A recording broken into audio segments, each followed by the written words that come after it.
আমি বলতে সাগর আমি কেমো দিতে পারবো না। বলে কি আমি কইলাম আমি কেমো দিলে ওর বাঁচবো না। আমি মরে এমনি যাই। ক্যান্সার হতো মানে বাঁচেই না। আমি আর কষ্ট করে কেমো দিব। এখন আপনি কেমন আছেন? এখন খাইতে পারি, ঘুমাইতে পারি। শরীরে প্রচুর এনার্জি আসছে। আলহামদুলিল্লাহ। আমি হাঁটতে পারতাম না। মানে আমার বাসাটা দোতলায় ছিল। আমি এক সিঁড়ি উঠে ছাদও যেতে পারতাম না, এক সিঁড়ি নিচেও যেতে পারতাম না। তো সেই অবস্থা থেকে দেওয়ার আলহামদুলিল্লাহ জন্য আপনাকে মুক্তি দিছে। কাছে একটা বাজার আছে এবং প্রতিদিন যাই। আমার ডায়াবেটিস আছে, ঢাকার জন্য যাই। একটু টাটকা শাকসবজি নিয়ে আসি, হ্যাঁ, একটু হাসতে আসি। মানে আল্লাহর রহমতে আপনি একসময় পুরা বিছানায় পড়া ছিলেন। এখন বর্তমানে আল্লাহর রহমতে আপনি নিজে হেঁটে ক্যান্সার তো একদম নাই। শারীরিকভাবে অনেক যেটা দুর্বল ছিলেন, এখন শক্তি আছে আলহামদুলিল্লাহ। এখন নিজের যে হেঁটে পাশের বাজার থেকে গিয়ে বাজার করতে পারেন। আসসালামু আলাইকুম ওয়া রাহমাতুল্লাহি ওয়া বারাকাতুহু। আমি ডক্টর মোহাম্মদ আসলাম। বর্তমানে বিশ্বনন্দিত ক্যান্সার চিকিৎসা কেন্দ্র গণস্বাস্থ্য হোমিওতে এজ এ ক্যান্সার চিকিৎসক হিসেবে নিয়োজিত আছি। আল্লাহর রহমতে আমরা আজকে সরাসরি একটা রোগীর কাছে চলে যাব, যিনি কিনা ব্রেস্ট ক্যান্সারে আক্রান্ত হয়ে আমাদের এখানে চিকিৎসা আসছিলেন এবং আল্লাহর রহমতে আমাদের এখান থেকে চিকিৎসা করে বর্তমানে উনি সম্পূর্ণরূপে সুস্থ আছেন। চলুন আমরা শুনে আসি ওনার মুখ থেকে কিভাবে উনি আক্রান্ত হয়, কিভাবে চিকিৎসা করেন এবং বর্তমান কি অবস্থাতে আছেন। আসসালামু আলাইকুম। ওয়ালাইকুম আসসালাম। আন্টি কেমন আছেন আপনি? আলহামদুলিল্লাহ। আল্লাহ ভালো রাখছে। আল্লাহ ভালো রাখছে। আপনার নাম জানি কি? আমার নাম মোসাম্মদ শিরিন আক্তার। মুসাম্মদ শিরিন আক্তার। আপনার বাবার নাম কি? আব্দুর রশিদ মন্ডল। আপনার মায়ের নাম? জয়গুন বেগম। জয়গুন বেগম। আপনি বর্তমানে থাকেন কোথায়? গাজীপুর। গাজীপুর। গাজীপুর কোথায় এটা? এটা ডুয়েট গাজীপুর। ডুয়েট ইউনিভার্সিটির সাথে, মানে ডুয়েট গাজীপুর। হ্যাঁ। কি নামে আপনাকে খোঁজ করলে পাওয়া যাবে? তো আমার ছেলে লিখে, হ্যাঁ, যে সাগর ইস্তিয়াক সাগর। ইস্তিয়াক সাগর, মানে ডুয়েট গাজীপুরে গিয়ে যদি আমরা ইস্তিয়াক সাগর ভাইয়ের নাম ধরে বলি তাহলে আমরা সরাসরি আপনাকে পাবো। তো আপনি সর্বপ্রথম আমাদের এখানে, মানে আপনি এই যে একটা সমস্যা ছিল, কি জানি সমস্যা ছিল আপনার?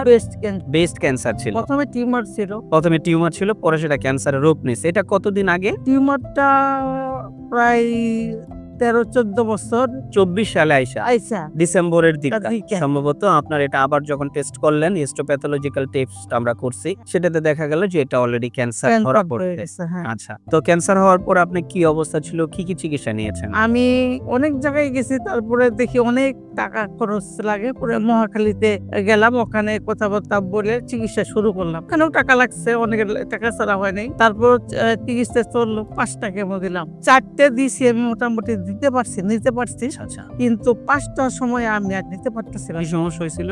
মাথাটা আগুনের মতো গরম হয়ে গেছে, ঘাইমে মাথা শরীর সহ প্রচন্ড বমি, আর মাথা শরীর ঘাইমে এমন ভাবে পানি পড়তেছে, তখন শীত ছিল আরো। আচ্ছা, মানে আমি আর কোনো ভাবেই মানে কেমোটা শেষ করতে পারে না। অল্প একটু থাকতে বন্ধ করে দিয়েছে। বন্ধ করার পরে সরকারি হসপিটাল রেস্ট নিতেও দেয় না, বেডে থেকে উঠাই দিচ্ছে, আরেকজনকে দিবে। পরে আমার ছেলে একটা হুইল চেয়ার ভাড়া করে না আমাকে ওটার মতো বসে বাঁধন দিয়েছে, কিন্তু আমি হুইল চেয়ার থাকতে পারছি না। আচ্ছা, আচ্ছা, পরে থাকছি।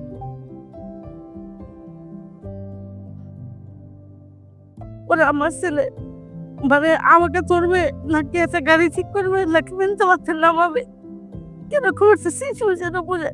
পরে আরেকজন হেল্প নিয়ে একটা সিএনজি একদম গাজীপুর আমার বাসা পর্যন্ত মানে 70 টাকা ভাড়া চাইছে, খালি আমাকে চোরের দিন তলাতে নামায় সিএনজিতে উড়াইছে। আর সারা সিএনজি মনে আমি কোথাইছে মানে আপনি কিছু বলতেই পারবেন না।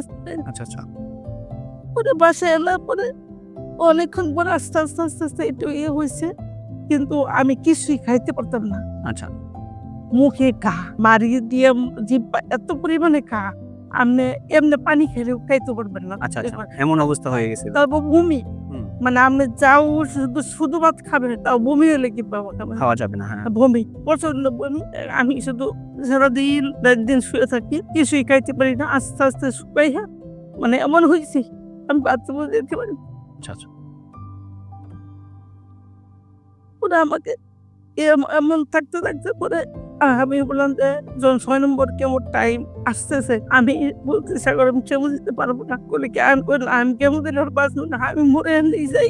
ক্যান্সার হতো মানে বাঁচেই না। আমি আর কষ্ট করে কেমো দিব না। বলে আমার ছেলে বলছে তাহলে তোমার কিভাবে চিকিৎসা করে। ও শুক্রবারের দিন নামাজ পড়ে এসে খায়া মোবাইলটা দেখতে আপনাদের অ্যাডটা আসতেছে। এটা অনেক ভালো করে দেখছে।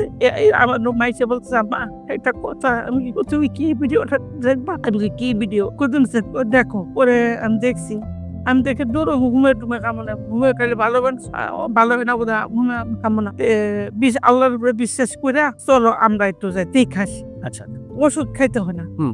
আগে আমরা দেখে আসি। এটা কত মাস আগে? আজ থেকে 7 মাস। আজ থেকে 7 মাস আগে হবে। আপনার লাইন চলতেছে। জি, জি। পরে আমার আম্মা, আমার ছেলের বউ, আমি, আমার ছেলে একটা প্রাইভেট কার নিয়ে আপনাদের এখানে আসছি। আচ্ছা, আইসা পরে সবকিছু জানছি। আপনার সাথে কথা বলছি, আরো সবাইকে জিজ্ঞেস করছি। মানে অনেকক্ষণ জানছি, দেখছি, পরে দেখা পরে চলে গেছি। ওষুধ সেদিন নেই। আচ্ছা। পরে আমার ছেলে কয় চলো বাসায় যাই, কথা বইলা পরে কি করি বাসায় যাই। পরে কি হবে না হবে সেটা আমরা বাড়িতে গিয়ে কথা বলে নিব। নেই। তো ওষুধ খাওয়ার পর আমরা যেটা আপনাদেরকে বলি যে 4 মাস পর আমরা পরীক্ষা করব। হ্যাঁ, পরীক্ষা করলে হয়তো বা আলহামদুলিল্লাহ আল্লাহ চাইতো নেগেটিভ আসবে। আপ থেকে আমরা কত মাস পরে পরীক্ষা দিয়েছিলাম? 4 মাস পরে 4 মাস পর আমরা পরীক্ষা দিছি।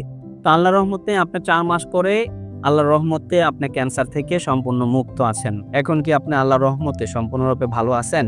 হ্যাঁ, এমনিও তেমন কোনো সমস্যা নেই। ক্যান্সার তো নাই। আর এমনি খাইতে পারি, ঘুমাইতে পারি। শরীরে প্রচুর এনার্জি আসছে। আলহামদুলিল্লাহ। আমি হাঁটতে পারতাম না। মানে আমার বাসাটা দোতলায় ছিল। আমি এক সিঁড়ি উঠে ছাদেও যেতে পারতাম না, এক সিঁড়ি নিচেও যেতে পারতাম না। তো সেই অবস্থা থেকে দেওয়া আলহামদুলিল্লাহ তো আপনাকে মুক্তি দিছে। কাছে একটা বাজার আছে, এটা আমি প্রতিদিন যাই। আমার ডায়াবেটিস আছে, ঢাকার জন্য যাই। একটু টাটকা শাকসবজি নিয়ে আসি, হ্যাঁ। একটু হাইস্টা আসি। মানে আল্লাহর রহমতে আপনি একসময় পুরা বিছানায় পড়া ছিলেন। এখন বর্তমানে আল্লাহর রহমতে আপনি নিজে হেঁটে ক্যান্সার তো একদম নাই। শারীরিকভাবে অনেক যেটা বলছিলেন শক্তি আছে আলহামদুলিল্লাহ। এখন নিজের যে হেঁটে পাশের বাজার থেকে গিয়ে বাজার করতে পারেন।